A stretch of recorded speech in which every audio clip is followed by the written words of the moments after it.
Hello everyone, स्वागत है आपका एजुकेशन स्टेज यूट्यूब चैनल में। दोस्तों, आज की वीडियो में हम लोग त्रिभुज के बेसिक नियम जानेंगे और इसके बारे में कुछ बेसिक जानकारी भी बताएंगे।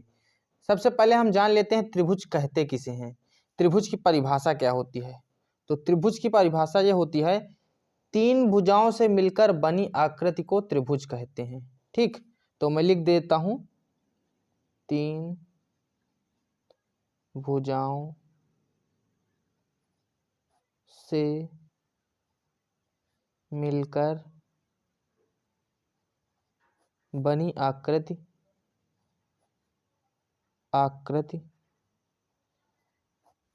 को त्रिभुज कहते हैं। ये हो गई परिभाषा। ठीक, अब हम जान लेते हैं त्रिभुज कितने प्रकार के होते हैं। त्रिभुज के प्रकार, त्रिभुज के प्रकार। तो त्रिभुज जो है, हम दो प्रकार से त्रिभुजों को डिवाइड कर सकते हैं। एक तो भुजाओं के आधार पर और दूसरा कोणों के आधार पर। ठीक, तो पहले हम भुजाओं के आधार पर त्रिभुज को आवंटित करते हैं। भुजाओं के आधार पर, भुजाओं के आधार पर, भुजाओं के आधार पर त्रिभुज कई प्रकार के होते हैं। तो यहाँ पर हम लिखेंगे, भुजाओं के आधार पर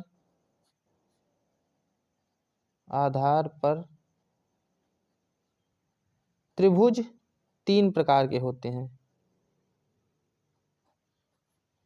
तीन प्रकार के होते हैं।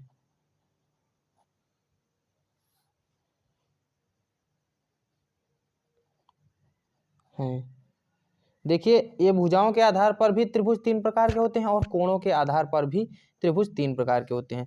तो पहले हम भुजाओं के आधार पर प्रकार जान लेते हैं। भुजाओं के आधार पर एक होता है समबाहु त्रिभुज। समबाहु त्रिभुज, समबाहु त्रिभुज का मतलब होता है ऐसा त्रिभुज जिसकी सभी भुजाएं बराबर हों। बाहु मीन्स होता है भुजा और सम मतलब बराबर। ऐसा त्रिभुज जिसकी सभी भुजाएं बराबर हों। तो हम इसको भी अलग डिटेल में बताएंगे। पहले हम तीनों प्रकार बता देते हैं। समबाहु त्रिभुज, समद्विबाहु त्रिभुज, समद्विबाहु त्रिभुज, और तीसरा होता है विषम बाहु त्रिभुज। विषम बाहु त्रिभुज। अब इसको आप विस्तार से जान लीजिए। समबाहु त्रिभुज क्या होता है। मान लीजिए एक त्रिभुज है, ये हो गया ए और ये हो गया ऐसे, ये ए और ये, इसकी अगर तीनों भुजाएं बराबर हों, अर्थात जैसे मान लीजिए 5 सेंटीमीटर है और ये भी 5 सेंटीमीटर है और ये भी 5 सेंटीमीटर है, तीनों भुजाएं अगर बराबर हों तो इसको कहते हैं समबाहु त्रिभुज। ठीक, अगर दो भुजाएं केवल बराबर हो, मान लीजिए ये हो 5 हो, ये भी 5 हो, लेकिन ये 4 दे दी जाए, तो इसको कहते हैं समद्विबाहु त्रिभुज। ठीक, अगर तीनों भुजाएं अलग अलग हों, मान लीजिए ऐसे त्रिभुज दे दिया जाए, ये बड़ा ये छोटा, ऐसे ऐसे दे दिया जाए। ठीक, तो ये हो जाए 7, ये हो जाए 6, ये हो जाए 5, मान लीजिए इस प्रकार दे दिया गया, तो ये विषम बाहु त्रिभुज कहलाता है। ऐसा त्रिभुज जिसकी तीनों भुजाएं असमान हो, मतलब कोई मैच ना कर रहा हो, तो उसको विषम बाहु त्रिभुज कहते हैं। अब हम जान लेते हैं कोणों के आधार पर, कोणों के आधार पर त्रिभुज के प्रकार। ठीक, आधार पर, कोणों के आधार पर भी त्रिभुज तीन प्रकार के होते हैं। कोणों के आधार पर त्रिभुज तीन प्रकार के होते हैं। तीन प्रकार के होते हैं। पहला नंबर, दूसरा नंबर और तीसरा नंबर। देखिए, एक होता है न्यून कोण त्रिभुज। न्यून कोण त्रिभुज,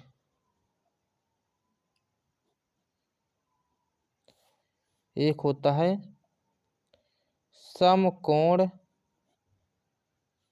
त्रिभुज।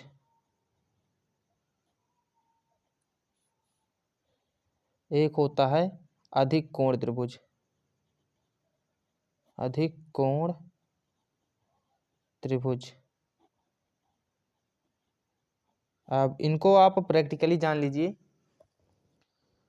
न्यून कोण त्रिभुज वह त्रिभुज होता है जिसका एक कोण 0 से 90 अंश के बीच का हो। ठीक, एक कोण, जरूरी नहीं कि आप दूसरा तीसरा कोण कुछ भी हो, ये जरूरी नहीं है।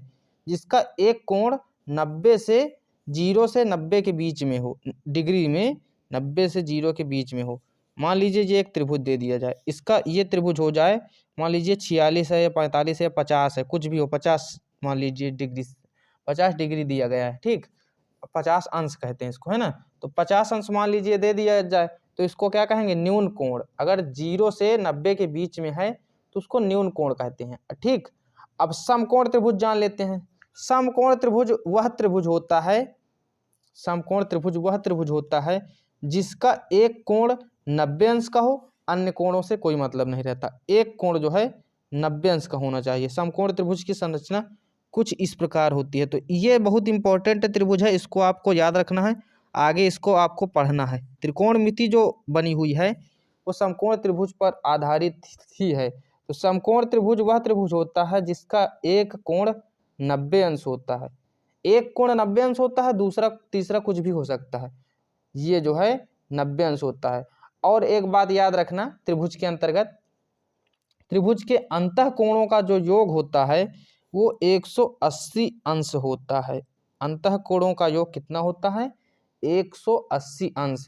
मान लीजिए ये दिया गया है 90, ये है मान लीजिए 45, तो ये भी हो जाएगा कितना, 45। क्यों हो जाएगा, क्योंकि अगर हम तीनों को जोड़ दें, अगर 180 नहीं आ रहा है तो हमारा त्रिभुज नहीं बनेगा। हमारा त्रिभुज तभी बनेगा जब तीनों कोणों का योग 180 हो जाए। तो त्रिभुज ये जो होते हैं इनमें दो ये दिए रहेंगे कोण, आपको एक और कोण पता करना होगा। मान लीजिए इसमें कह दिया गया ये 45 है, ये 90 है, तो ये वाला नहीं दे करके आएगा, यहाँ पर x लिखा रहेगा और आपसे मान पूछा जाएगा कि x का मान बताइए। तो आप क्या करेंगे, इसको जोड़ेंगे, इसको जोड़ेंगे और इसको जोड़ेंगे, अब बराबर 180 करा देंगे, तो जो है कोणों का मान निकल के आ जाता है कि इस कोण का मान कितना है।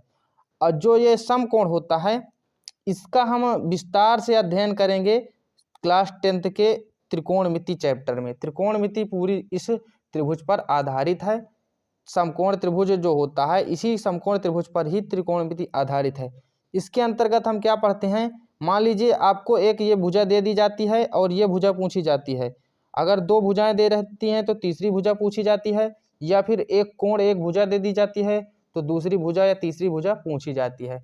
तो इसका अध्ययन हम त्रिकोणमिति के कक्षा 10 के त्रिकोणमिति चैप्टर में करेंगे। ठीक, अब जान लेते हैं हम अधिक कोण कौन सा होता है। तो ऐसा कोण जिसका एक कोण जो है, ऐसा त्रिभुज जिसका एक कोण 90 से 180 के बीच में हो। मान लीजिए ये हो जाए इस तरह, देखिए इस तरह, ये जो है ये वाला कोण हो जो 90 से 180 के बीच में हो, कुछ भी हो, ये जरूरी नहीं है, लेकिन 90 से 180 के बीच में अगर एक कोण हो तो उसको कहते हैं अधिक कोण। ठीक, अधिक कोण त्रिभुज। तो 3 प्रकार के त्रिभुज कोणों के आधार पर होते हैं और 3 प्रकार के त्रिभुज भुजाओं के आधार पर होते हैं। तो ये आपको त्रिभुज के बारे में थोड़ा बेसिक नॉलेज हो गया होगा।